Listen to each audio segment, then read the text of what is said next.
ఐటీఐలో టాటా సాంకేతిక నైపుణ్య కేంద్రాలు రూపాయలు 1500 కోట్ల పెట్టుబడికి టాటా గ్రూప్ ఒప్పందం. ఉబర్ కంపెనీ సేవల విస్తరణకు కుదిరిన డీల్. క్యూసెంట్రియా పెట్టుబడులతో 1000 ఉద్యోగాల కల్పన. రూపాయలు 231 కోట్లతో హెల్త్ కేర్ డివైజెస్ తయారీ కేంద్రం. O9 solutions supply chain skills academy. హైదరాబాద్లో సిస్ట్రా గ్రూప్ డిజిటల్ సెంటర్ ఏర్పాటుతో 1000 మందికి ఉపాధి కల్పించాలంటే అవకాశాలు అనిపేసి అయితే వార్త చూస్తా ఉన్నాం. నిజానికి రేవంత్ రెడ్డి మరియు మంత్రి శ్రీధర్ బాబు గారు ఇద్దరు కూడా దావోస్ పర్యటనలో ఉన్నారు. మరి దావోస్ సంబంధించిన విషయంలో వరల్డ్ ఎకనామిక్ ఫోరం కార్యక్రమానికి వీళ్ళు వెళ్ళి దాదాపు 3-4 రోజుల పాటు అక్కడే ఉండి తెలంగాణకు పెట్టుబడులను తీసుకొచ్చేటువంటి ప్రయత్నంలో భాగంగా తెలంగాణ రాష్ట్రంలో వివిధ కంపెనీలకు సంబంధించిన విషయంలో వాటన్నింటి తెలంగాణ తీసుకొచ్చి ఉపాధి కల్పించాలి, ఉద్యోగాలు కల్పించాలనే ఆలోచనతోనే ఈరోజు వాళ్ళు దావోస్లో వివిధ కంపెనీల సీఈఓలను డైరెక్టర్లను కలిసి తెలంగాణలో పెట్టుబడులు పెట్టాలి, తెలంగాణకు సంబంధించిన విషయంలో పెట్టుబడులు పెడితే మేము ఏ విధంగా మేము సహకరించాలనే విషయంలో ఒక క్లారిటీ తీసుకొని పెట్టుబడులకు సహాయం కోరాలని, ముఖ్యంగా ఈ రాష్ట్రంలో ఉద్యోగాల కల్పనకు సంబంధించిన విషయంలో ఉద్యోగాలకు సంబంధించిన విషయంలోనే ఈరోజు ప్రభుత్వం మారింది. కాబట్టి మరి ఉద్యోగాల కల్పన పెంచితే రానున్న రోజుల్లో ప్రభుత్వం మీద మంచి నమ్మకం ఏర్పడుతుందని చెప్పేసి అయితే అదానీ గ్రూప్తోని అలాగే టాటా గ్రూప్తోని అన్ని గ్రూపులతోని ఈరోజు వాళ్ళు మాట్లాడి ఇక్కడ పెట్టుబడులు పెట్టడానికి సంబంధించిన విషయంలో ప్రయత్నాలు చేస్తూ ఉన్నారు. ఏది ఏమైనా దావోస్లో జరుగుతున్న వరల్డ్ ఎకనామిక్ ఫోరం వార్షిక సదస్సు తెలంగాణ ప్రభుత్వం పలు కంపెనీలతో ఒప్పందం చేసుకోవడానికి వేదికగా నిలుస్తుంది. గురువారం కూడా తెలంగాణలో పెట్టుబడులు పెట్టేందుకు మరికొన్ని కంపెనీలు ముందుకొచ్చాయి. అందులో ప్రముఖ ఐటీ కంపెనీ అయిన టాటా గ్రూప్ మరో 1500 కోట్ల పెట్టుబడి పెట్టేందుకు ముందుకొచ్చింది.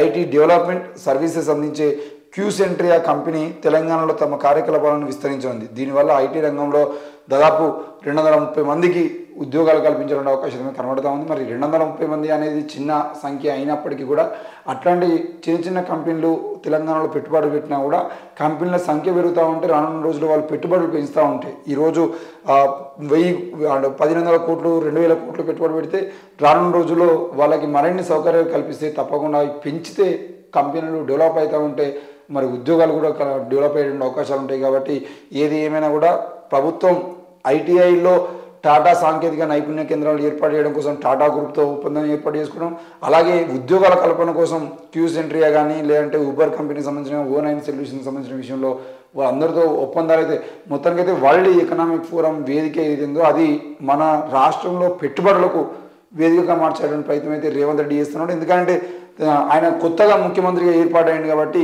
మరి కొత్తగా ముఖ్యమంత్రిగా ఏర్పాటైన తర్వాత పోయినటువంటి కార్యక్రమం కాబట్టి అక్కడ దావోస్లో ఉన్నటువంటి తెలంగాణ వాళ్ళని అలాగే తెలుగు వాళ్ళని కలిసేటువంటి ప్రయత్నం, ముఖ్యంగా ఈ తెలంగాణ సంబంధించిన పెట్టుబడులను తీసుకొచ్చిన ప్రయత్నం అయితే వాళ్ళిద్దరు చేస్తూ ఉన్నారు.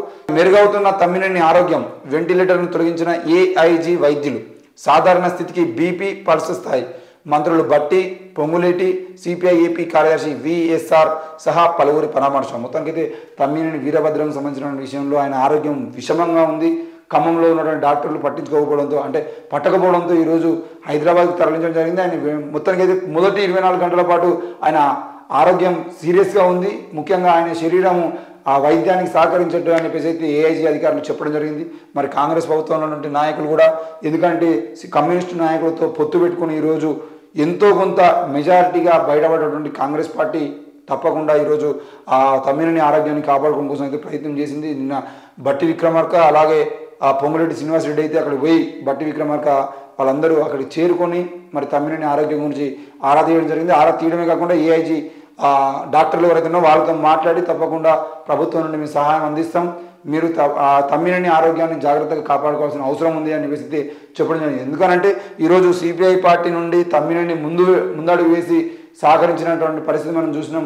రానున్న రోజుల్లో కూడా లోక్సభ ఎన్నికలకు సంబంధించిన విషయంలో మరి బీజేపీ ప్రభుత్వానికి వ్యతిరేకంగా పోరాటం చేస్తున్న కాంగ్రెస్ పార్టీకి తప్పకుండా కమ్యూనిస్టుల సహాయం అవసరం ఉంటుంది. కాబట్టి రానున్న రోజుల్లో లోక్సభ ఎన్నికల్లో మరిన్ని సీట్లు గెలుచుకోవాలని కూడా సిపిఐ సిపిఎం 2 పార్టీలతో కూడా కాంగ్రెస్ పార్టీ పొత్తులో పోయేటువంటి ప్రయత్నం చేస్తుంది. కాబట్టి మరి ఒక ఎంపీ సీట్ ఇస్తారా లేదంటే 2 ఎంపీ సీట్లు ఇస్తారా, అందులో ముఖ్యంగా ఖమ్మం నియోజకవర్గానికి సంబంధించిందా లేదంటే పెద్దపల్లి నియోజకవర్గం ఇటు వరంగల్ నియోజకవర్గం సంబంధించిన సీట్ ఇస్తారా అనేది ఇంకా అర్థం కాని పరిస్థితుల్లో ఉన్నప్పటికీ కమ్యూనిస్టులతో పొత్తుతోని ముందుకు పోతేనే మరింత బలం చేకూరిన అవకాశం ఉంటుందని చెప్పేసి భావించిన కాంగ్రెస్ పార్టీ ఈరోజు తమ్మినేని ఆరోగ్యం గురించి అయితే పరామర్శం. ఎందుకంటే ఇదే కాంగ్రెస్ పార్టీ అధికారంలోకి వచ్చిన 4 రోజులకే కమ్యూనిస్టులు ఎక్కడైతే పేదల కోసం గుడిసెలిస్తున్నారో వాళ్ళ మీద కేసులు పెట్టి అక్రమ కేసులు పెట్టి అరెస్టులు చేస్తున్నటువంటి వాతావరణం మనం చూస్తా ఉన్నాం. మరి ఇటు ఓటు రాజకీయాలు చేసుకుంటూనే అటు కమ్యూనిస్టుల మీద కేసులు పెడతారు. మరి ఈ ప్రభుత్వం ద్వంద్వ వైఖరి ఇలాగే కొనసాగితే రానున్న రోజుల్లో ఎంపీ ఎలక్షన్లో కమ్యూనిస్టు నాయకులు కానీ కమ్యూనిస్టు పార్టీలకు సంబంధించిన కార్యకర్తలు కానీ ప్రభుత్వం మీద విమర్శలు చేసిన అవకాశం అయితే తప్పకుండా మనం చూస్తాం.